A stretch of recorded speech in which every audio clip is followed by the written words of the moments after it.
వనదేవతకు మనసు కరిగి, ఎందుకా ఏడుపు?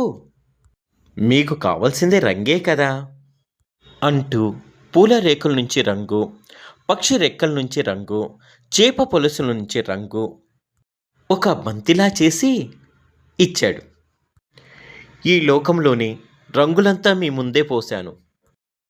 ఎవరికి ఏ రంగు కావాలంటే ఆ రంగు తీసుకోండి. అంతే.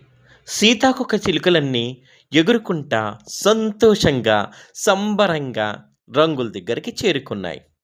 రంగులు ఒకదాని మీద ఒకటి పూసుకుంటూ ఆటలు ఆడాయి, పాటలు పాడాయి. సీతాకోక చిలుకలు తన రంగులను చూపించి తమను అవమానపరిచిన చేపలను, గేలి చేసిన పక్షులను పరిహసించాయి.